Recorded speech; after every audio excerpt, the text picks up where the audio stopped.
tampan wajahnya itu luar biasa. Man ra'ah ahabbah. Siapa melihat pasti cinta kepada Nabi. Hatta orang kafir sendiri kalau melihat Nabi cinta kepada Rasulullah sallallahu alaihi wasallam. Apalagi orang yang beriman. Hanya ada satu manusia yang berhak mendapat gelar wajhuhu samsun. Wajahnya itu laksana matahari.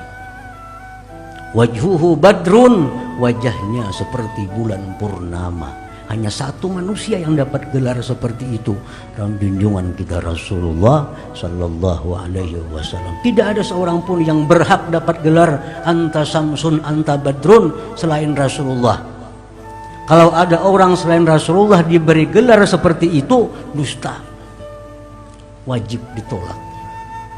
Nabi Yusuf pun kada sampai punya gelar anta samsun anta badrun.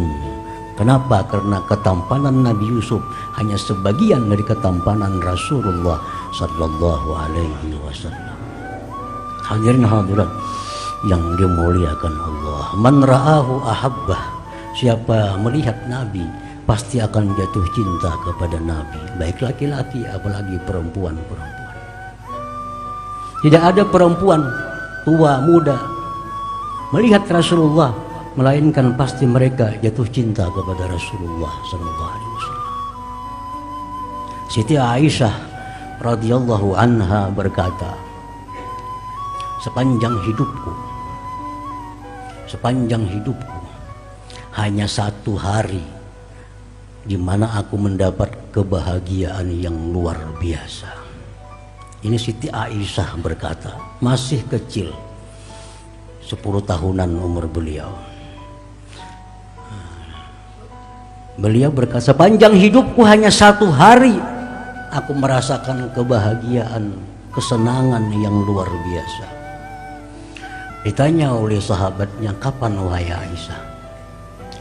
Aku merasa paling bahagia, paling senang pada saat Rasulullah sallallahu alaihi wasallam melamarku. Pada saat Rasulullah melamarku itulah hari yang paling aku gembira sepanjang hidup.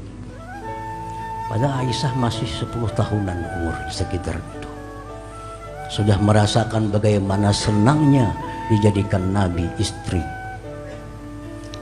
Kalau bicara tentang ketampanan Rasulullah sallallahu alaihi wasallam, maka Rasulullah lah makhluk Allah yang paling tampan yang pernah ada di muka bumi. Selain itu tidak ada yang melebihi ketampanan Rasulullah sallallahu alaihi wasallam. Wa kullu jamalin ra'aita mu'khadun min jamalihil Mustafa. Setiap keelokan yang kau lihat itu hanya diambil dari bagian keelokan Mustafa Rasulullah sallallahu alaihi wasallam. Luar biasa ketampanannya. Dalam sebuah syair disebutkan, kullu baitin anta sakinuhu laisa muhtajan ila suruji. Kullu baitin anta sakinuhu, tiap-tiap rumah yang kau diami wahai Rasulullah, laisa muhtajan ila suruj, tidak perlu kepada pelita, tidak perlu kepada lampu, karena cahaya daripada wajah junjungan kita Rasulullah sallallahu alaihi wasallam. Siapa yang mengatakan beliau manusia biasa? Coba kita pajah lampu makin kadap rumah. Rasulullah kada perlu lampu. Siti Aisyah pernah di rumah menjahit. Nabi kada ada di rumah, jahit malam hari menjahit. Pajah lampu, gugur jarum. Ada dapat mencari mana jarum tadi. Masuk Rasulullah, kelihatan jarumnya. Itu menunjukkan bahwa kullu baitin anta sakinuhu laisa muhtajan ila suruj. Setiap rumah yang ditempati Rasulullah sallallahu alaihi wasallam tidak diperlukan kepada pelita.